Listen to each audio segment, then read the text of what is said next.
My YouTube family and welcome back to my channel again. तो आज जिस video पे रिएक्ट कर रही हूँ वो है Indian empires, every Indian empires in 10 minutes. तो देखते हैं कैसी रहती है वीडियो। आई होप कि आप लोगों को वीडियो और रिएक्शन पसंद आ रहे होंगे और मेरे चैनल को सब्सक्राइब करना ना भूलिएगा। तो सपोर्ट दीजिए थोड़ी सी, प्लीज़ प्लीज़ प्लीज़, इतनी रिक्वेस्ट करती हूँ। तो मेरे चैनल को सब्सक्राइब करना और अपने दोस्तों के साथ शेयर करना ना भूलिएगा। तो वीडियो को करती हूँ मैं स्टार्ट। Hello friends, मैं हूँ गौरव और India, not few, but many years ago, that is India. In 2500 BCE, India was a deserted country. Deserted यानी कि कोई नहीं. 2000 BCE, it's still deserted. 1500 BCE, it's not so deserted. Oh, Indo-Aryans, जमीन की खोज में इंडिया में आने लगे. हाँ? इंडो आर्यन ये क्या, कौन, क्यों? Well, ये है इंडो आर्यंस, हमारे एंसेस्टर्स जो रह रहे थे लास्ट इन अफगानिस्तान, लेकिन फिर अफगानिस्तान में आ गए क्रेजी हैवी ड्राउट इश्यूज, जिससे ऑब्वियसली सब कोलैप्स्ड और बचा एक ही option, let's move to India. Well, okay, welcome to India. Ding dong, कौन है?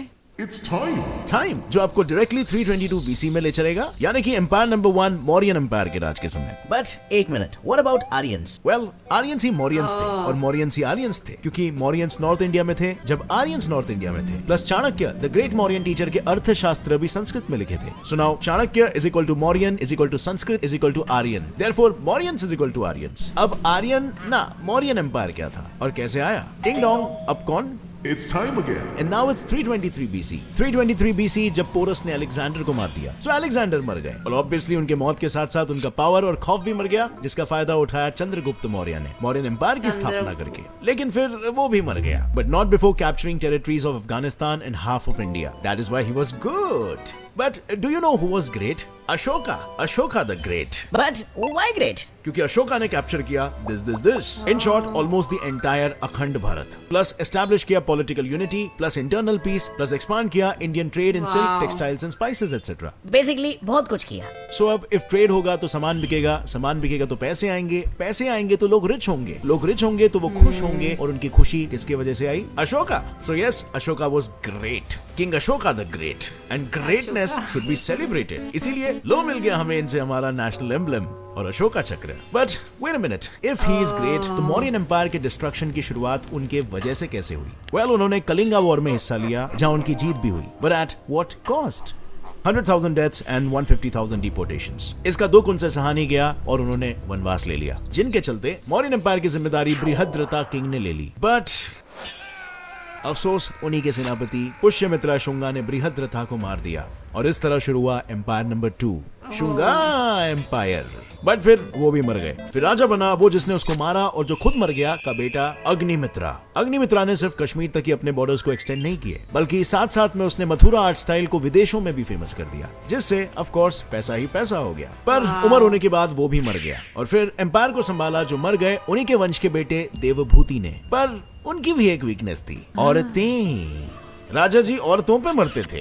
औरत का चक्कर बाबू भैया, औरत का चक्कर बहुत बेकार होता है. बेकार होता है नहीं, बेकार हुई शुंगा एम्पायर की किस्मत, क्योंकि एक अप्सरा के लालच में राजा जी अपना राजपाट कानवास डायनेस्टी के नाम कर अप्सरा जी के साथ हनीमून मनाने चल दिए.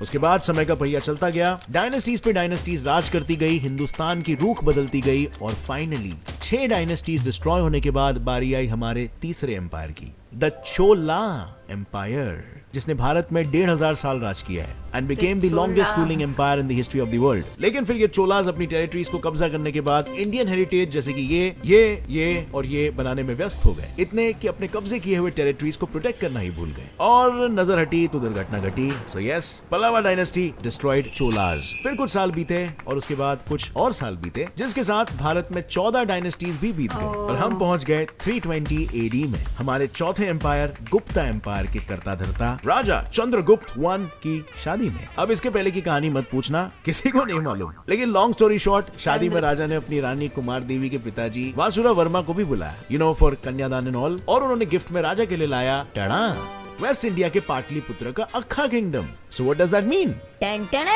It's Gupta Empire's time. Gupta Empire लाया भारत में साइंटिफिक और educational revolution, because of Kalidas, Aryabhata, Varaha Mihira and Vatsyayana and all, जिन्होंने संस्कृत लिटरेचर, मैथमेटिक्स वगैरह में बहुत तोड़ा और फोड़ा. लेकिन इनके राजा ने भी कम नहीं मरोड़ा. चंद्रगुप्त ने अपने गुप्ता एम्पायर को पाटलिपुत्र से आधे भारत में फैला दिया और फिर वो खुद फैल गए जमीन पर. Game over. जिसके बाद उनके बेटे समुद्रगुप्त ने राज संभाला। समुद्रगुप्त एके नेपोलियन ऑफ इंडिया अपनी शातिर तलवारबाजी के लिए जाने जाते हैं। इन्होंने कई युद्ध लड़े और लड़ते लड़ते कई मंदिरें भी बनाए, मल्टीटास्किंग करते करते, जैसे कि ये और ये। लेकिन फिर अफसोस, लड़ते लड़ते थक गए और एक युद्ध के दौरान उन्होंने वीर गति प्राप्त की। इनके बाद के सारे गुप्ता राजा चाय कम पानी निकले और हंस डायनेस्टी ने इन्हें घोट के निगल दिया बिना डकार के। या अब चलो हिस्ट्री में स्पीड बिना लेते हुए डकार और के 13 खा गए। डायनेस्टीज को पीछे छोड़ते हुए हम बात करेंगे उस एम्पायर की जिसने गुप्ता एम्पायर से कम और चोला एम्पायर से ज्यादा हिंदुस्तान की जमीन पर राज किया। हमारा 5वां empire, the eastern Ganga empire, जिनके राजा इंद्रवर्मा I ने ओडिशा से शुरू करके भारत में अपना राज यहाँ तक फैलाया। लेकिन ये एम्पायर भारत के लिए कुछ कर पाए उससे पहले कुछ दाढ़ी वाले हरा चादर ओढ़े भारत में जबरदस्ती घुस गए। Of course Mughals. So what does this mean?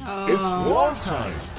505 से 1950 CE तक वेस्टर्न गंगाज ने सिर्फ इनसे लड़ाई की। ये लड़ाई तो चल रही थी कर्नाटका में कावेरी रिवर के पास, लेकिन मीनवाइल भारत के बंगाल में 400 सालों तक राज करने आ गया था हमारा 6वां एम्पायर, द पाला एम्पायर। और फिर 1000 CE में होयसाला एम्पायर। नहीं, मैं गाली नहीं दे रहा। सो ईस्टर्न गंगा एम्पायर ने पाला को देखा और पाला ने होयसाला को देखा और सोचा दुश्मन का दुश्मन तो अपना दोस्त है ना, और लो तीनों लग गए इन दाढ़ी वालों पे गैंग बैंग करने। लेकिन फिर 1950 CE में दिल्ली के सुल्तान फिरोज शाह तुगलक ने ये देख के बोला ऐसे कैसे, और एक सिटी बजा के ओडिशा पे हमला बोल दिया। So now the scores are Mughals 1, Ganga empire 0, plus also Mughals 1, Pala empire is equal to 0। हाँ, वो भी हार गए। But wait, we still have Hoysala empire. लेकिन फिर एंट्री हुई रणवीर सिंह अलाउद्दीन खिलजी की, और उसने भी बोला ऐसे कैसे। And so now the scores are Khilji 1, Mughal 1+1 and Hoysala, Pala and Ganga is equal to 0-0-0। हाँ, इसके बाद कुछ ऐसा ही हाल था हमारे देश का, क्योंकि अब हिंदुस्तान पर लहरा रहा था हरे रंग का मुगली और खिलजी झंडा, क्योंकि दौर आ गया हिंदुस्तान के 8वें और 9वें एम्पायर्स का, the Mughal and the Khilji empire. Talking about the great Khilji empire, Alauddin Khilji ने इंडिया के डेवलपमेंट के लिए कुछ भी ओके नहीं किया। फाइन, इंडिया के डिस्ट्रक्शन के लिए सोमनाथ टेंपल पे हमला कर 20 मिलियन दिनार चुराए, 6 बड़े और 50 से ज्यादा छोटे छोटे टेंपल्स तोड़े, सोमनाथ के आसपास वाले गांव तहस महस किए और नालंदा लाइब्रेरी और उसमें रखी हुई 9 मिलियन मैन्युस्क्रिप्ट को जला दिया। सो भारत का ये नाश अलाउद्दीन ने 1290 से 1316 तक इतनी शिद्दत से किया कि अंत में 1316 में वो थक के मर गया, और इसके बाद के खिलजी के सभी वारिस सब थकेल निकले। तो बस फिर मुगल एम्पायर ने खिलजी एम्पायर का कर दिया Game over. लेकिन no, the game was still on, because Mughal empire ने भी कभी नहीं किया किसी को इंस्पायर। पानीपत के फर्स्ट बैटल से बाबर बन गया हिंदुस्तान के तख्त का राजा, और यहीं से शुरू किया मुगलों ने 300 साल तक बजाना हमारा बाजा। सो बाबर के वंशज थे हुमायूं, अकबर, जहांगीर, शाहजहां, आलमगीर, औरंगजेब और 18 नाम है, और इन सबका भारत में योगदान है इतने हिंदू टू ज्यादा। मुस्लिम धर्म परिवर्तन। नहीं बदले तो टैक्स भरवाना यानी कि जिजिया सिस्टम, और किसानों से उनकी ही जमीन के लिए भारी टैक्स वसूलना यानी जमींदारी सिस्टम। और हाँ, 2 आविष्कार भी, गन पाउडर ऑफ कोर्स, वरना हिंदुस्तानियों को डराएंगे कैसे, एंड बिरयानी, हाँ यम।